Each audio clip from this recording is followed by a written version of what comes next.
Hmm.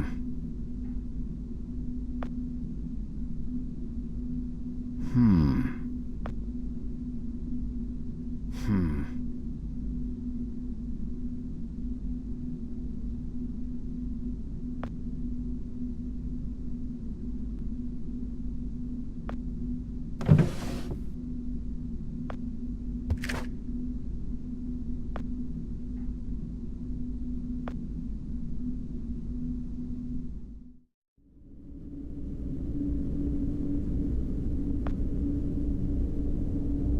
Boy.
Nice.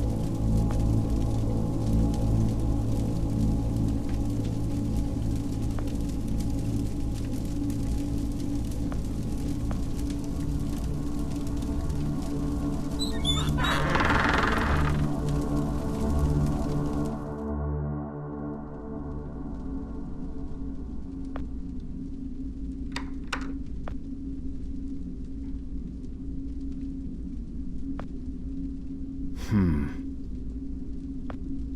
Hmm.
Hmm.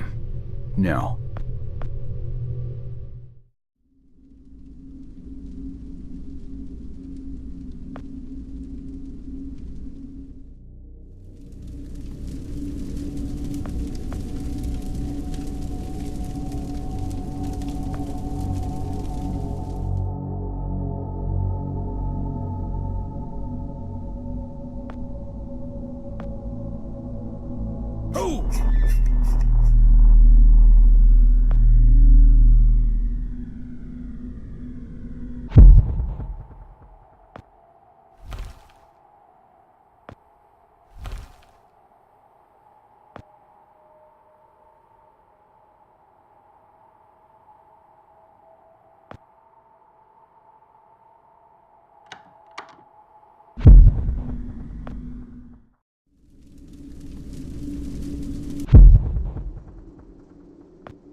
Hmm.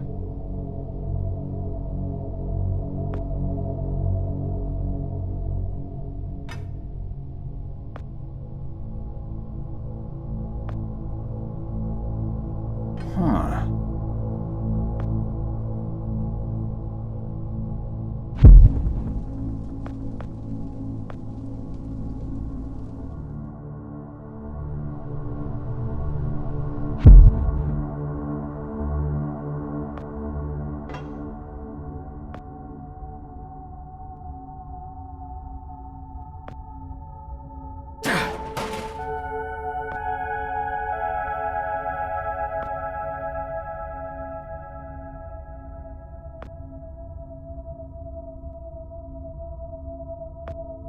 Wow.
Stop right there! Whoa, wait! Mr. Lambert, sir, it's me, Joe! I don't know you. What are you doing in my house? You sent me here, remember? I've done no such thing. For an intruder, you're not very bright, you know that? For all the commotion you caused getting in here, you might as well have brought a bulldozer. Now, you have exactly 5 seconds to explain what you're doing here, or so help me God, I'm pulling this trigger and sending you on your way. 5. I was sent here. 4. By you! 3. You told me to find you, to warn you about the end of the world. 2. You were old, with white hair, and you got shot. Oh, God, please don't shoot me, Mr. Lambert. This, you gave me this. It's an chrono. It's a time machine. I gave you that? Yes! I've never seen anything like it, but on the back, that's my family's signet. I made this? It's simply magnificent. I gave this to you? Why? Who are you? Name's Joe, sir. I'm just a janitor at the Archon building. I found you in a room with a big, round door in the basement labs this morning, and you were dying. You said you'd come from 40 years in the future to stop the end of the world. I guess I was the only one around, so you gave me this and told me to find you and tell you all this, and I've been there. The future, I mean. A bunch of times. And you were right, Mr. Lambert. Everyone's gone. My God, so it did come to pass. They really did it, those greedy goddamn bastards. I told them this would happen. Wait, I was dying? How? You said you've been shot. I had to actually find you at the morgue to get this address. Shot? By whom? No, wait. Don't say anything else. You've succeeded in finding me, which means anything you tell me from this point on could alter the course of action that brought you to my doorstep. The less I know, the better. So, you've seen the future. What did you see? It's like a bad dream, sir. Everyone's gone. Buildings are coming apart. It's all just quiet. What happened, Mr. Lambert? It is Dr. Lambert. And considering all the effort you just went through to find me, not to mention bearing witness to the horrific outcome of the biggest breakthrough in the history of science, I suppose I owe you some kind of explanation.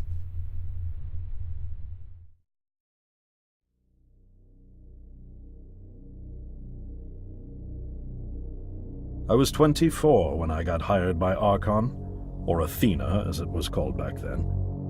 Athena was one of the many weapons R&D companies formed during the Second World War. Unlike other R&D companies that had retooled themselves to pursue peacetime activities after the war, Athena had made enough money to continue chasing the next big thing in defense technologies. They were betting the farm on post-war Soviet expansion, raising the level of government paranoia to create a lucrative market for esoteric weapons research.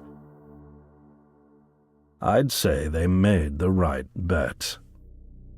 Still a theoretical physicist at MIT, my thesis on the possibility of time travel via dimensional membranes got published shortly after I was hired in 1961. Company heads were so impressed, they gave me a team and a budget. Development exceeded even my own expectations, and after only 6 years, we had the first primitive version of the time machine up and running.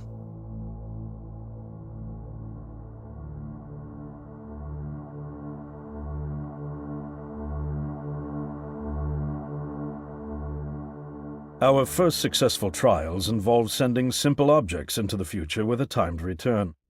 But with Archon running out of money, that was all the company bigwigs needed to secure a big fat contract with the Department of Defense. Apparently, we had sold them on the idea that the technology could be used to go back in time and strangle communism in its cradle. The reality, of course, was that it couldn't. Due to the laws of causality, you can't travel back in time beyond the point where time travel was invented. And sooner or later, we had to explain that to our benefactors. When they started pushing for progress reports, Archon management had to come clean, but instead chose to ease government concerns by claiming the technology could be used to bring back advanced weapons from the future. But this, too, was a lie.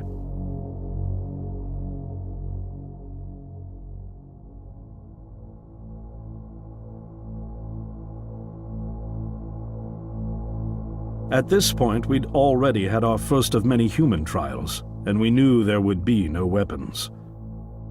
In fact, our results were as terrifying as they were baffling.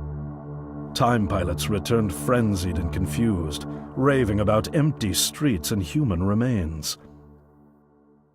At first, we assumed the city had suffered a Soviet attack in the near future and had been evacuated as a result.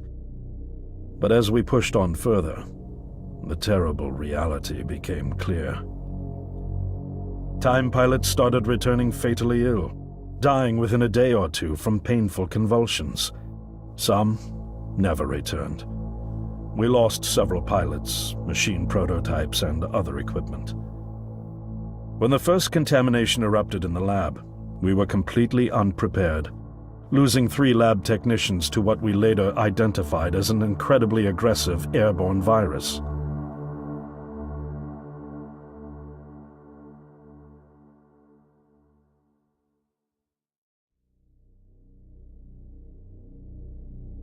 Although we weren't equipped to handle biohazards of this magnitude, management insisted we contain and study it. To keep our pilots and the virus alive long enough to study, we co-opted experimental cryotechnology from another project, Lazarus, and established a makeshift virus lab.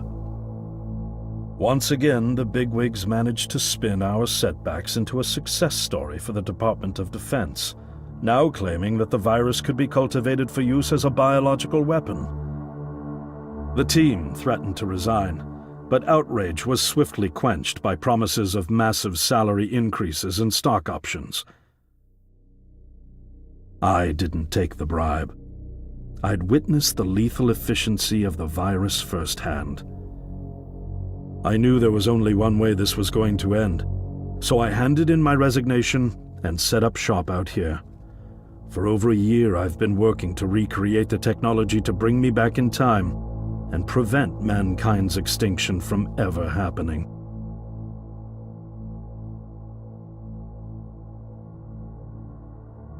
And now you're here, the harbinger of doom at my doorstep, wearing a boiler suit. Who could have imagined that Judgment Day would begin like any other Monday in May? In any case, unfathomable as it may be that you were able to bring this information to me, knowing is only half the battle. Preventing the outbreak will require more than just your tenacity. Me? Wait, what? Yes, I'm afraid I must rely on you one more time.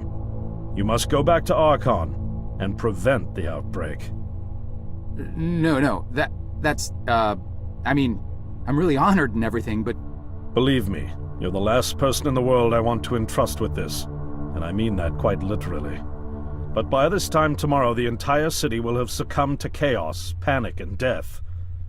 You're here now, and you're all I've got. Wait, but what about you? Can't you fix this, Doc? Don't you have a plan? I can't go myself, because that would break the law of causality. The only reason you are here to warn me now is because I was there to send you. And the only reason I was there to send you is because I was able to bring my work to fruition here. But... We've no time to waste. It's the only way. You told me you found me this morning, correct? Yes, but... That means I failed to stop it, and the outbreak has already begun. The time pilot for today's trial must have brought the virus back from the future, which then somehow got out of the containment chamber and spread. That pilot is Patient Zero. I need you to destroy the supercomputer system controlling the time machine. All the research data is stored there too. You must destroy it before the time machine departs. I'm reconfiguring your device to send you back 1 day earlier. This should allow you ample time to return to Archon and get inside. On the other shore from here, about 500 yards down the road, is a rest stop. You'll find a van there, fueled and ready to go. Oh, I already have a ride. Which won't be there yesterday, you ninny. Now stop interrupting me. One last thing, and I need you to listen carefully because this is very, very important. Make sure you do not meet the earlier version of you. Why? What will happen? No one knows for sure. It's one of the conundrums not yet accounted for. There are theories, of course. None of them pleasant. Now, let's get you ready.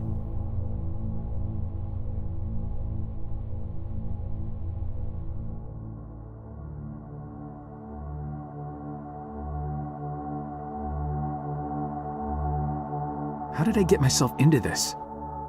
I nearly got killed trying to reach Dr. Lambert thinking he had a plan.